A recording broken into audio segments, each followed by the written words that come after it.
दोस्तों हिंदी में काफी अच्छी कहावत है कि खिसियाई बिल्ली खंबा नोचे, और इस वक्त ये यूक्रेन पर बिल्कुल सही साबित हो रहा है क्योंकि G20 के बाद ऐसा लगता है कि यूक्रेन ये बात भूल चुका है कि उनकी बातें कमरे के बाहर दूसरे देशों तक भी पहुंचती है और इस जमाने में हर कोई उनके द्वारा बोले गए बयानों को समझ सकता है। दरअसल यूक्रेन के राष्ट्रपति के एडवाइजर ने बुधवार को एक ऐसी स्टेटमेंट दी जिसे सुनकर आपको हैरानी तो होगी ही, साथ ही आपको गुस्सा भी काफी आने वाला है। दरअसल दोस्तों सामने निकल कर आ रही लेटेस्ट रिपोर्ट से इस बात का पता चला है कि यूक्रेन के राष्ट्रपति के एडवाइजर ने एक मीडिया इंटरेक्शन के दौरान भारतीय लोगों को बेवकूफ कहा, साथ ही उन्होंने चंद्रयान 3 का भी मजाक उड़ाया। यूक्रेनियन राष्ट्रपति के एडवाइजर ने बिना कुछ सोचे समझे भारत के लोगों को बेवकूफ कह दिया और अपनी बातों को समर्थन देने के लिए ये बात कही कि भले ही आज भारत समेत चीन और तुर्की जैसे देश एडवांस साइंस में निवेश कर रहे हैं, साथ ही भारत का एक चंद्रयान चंद्रमा की सरफेस पर मौजूद है, पर इससे ये बात साबित नहीं होता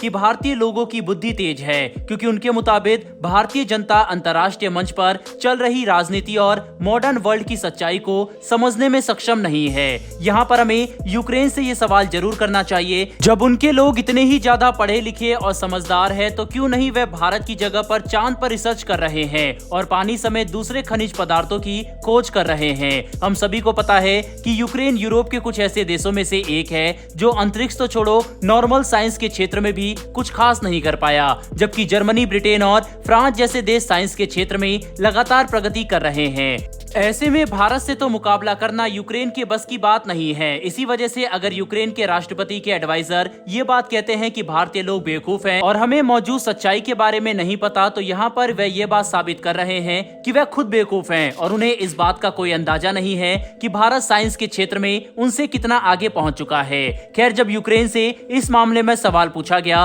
तो उनकी फॉरेन मिनिस्ट्री और भारत में मौजूद एम्बेसी ने साफ इंकार कर दिया कि वह अपने ही राष्ट्रपति के एडवाइजर द्वारा दिए गए बयानों को ना तो समर्थन करते हैं और ना ही इससे जुड़कर खुद को देखे जाना चाहेंगे, क्योंकि उन सभी को पता है कि इस बार यूक्रेन की तरफ से डिप्लोमेसी में एक नए निचले स्तर को छू लिया गया है, जिसके बाद डैमेज कंट्रोल करना यूक्रेन के लिए जरूरी बन चुका है। वरना भारत की तरफ से अगर जवाब दिया गया तो यूक्रेन उसे बर्दाश्त नहीं कर पाएगा। बता दें कि ऐसा पहली बार नहीं है जब यूक्रेन की तरफ से इस तरह के आपत्तिजनक बयान देखने को मिले हो। जब भारत यूक्रेन युद्ध की शुरुआती समय में रूस से क्रूड ऑयल की खरीद कर रहा था, तब भी यूक्रेन की तरफ से आधिकारिक तौर पर अपने बयानों में कहा गया था कि हम जो तेल खरीद रहे हैं उसमें यूक्रेन के लोगों का खून भी शामिल है। इतना ही नहीं बल्कि यूक्रेन की मदद के लिए कुछ भारतीय जो रूस में लड़ने तक के लिए तैयार हो गए थे, उन्हें यूक्रेन की सेना की तरफ से ही रेसिज्म का सामना करना पड़ा था। लेकिन आपके मन में ये सवाल जरूर आ रहा होगा कि आखिर यूक्रेन की तरफ से इस तरह के बयान अक्सर देखने को क्यों मिलते हैं, क्योंकि यूक्रेन युद्ध की शुरुआत से पहले तो दोनों देशों के संबंध सामान्य थे और कई मायनों में अच्छे भी थे। तो दोस्तों बता दें कि जब से यूक्रेन पर रूस ने हमला किया और युद्ध खतरनाक मोड़ लेता दिखाई पड़ा, तब से ही यूक्रेन भारत से काफी नाराज है, जिसकी मुख्य वजह यह है कि हमने पश्चिमी देशों की तरह रूस के साथ अपने संबंध खत्म नहीं किया बल्कि ज्यादा मजबूत ही किए हैं। दोनों देशों के बीच में खाई हम शुरू से ही देख सकते हैं, जिसकी मुख्य वजह रूस के साथ भारत के मजबूत संबंध जो डिफेंस से लेकर अर्थव्यवस्था के क्षेत्र में फैले हैं। इतना ही नहीं बल्कि G20 के दौरान भी भारत ने तमाम पश्चिमी देशों के बोलने के बावजूद यूक्रेन को इन्विटेशन नहीं भेजा था और इसके लिए यूक्रेन काफी कोशिश भी कर रहा था, जिसके बाद इन्विटेशन न मिलने से उन्हें काफी निराशा हुई, जो एक और कारण है कि यूक्रेन भारत से नाराज है। वहीं पर दोनों देशों के बीच परेशानी यहीं पर खत्म नहीं होती।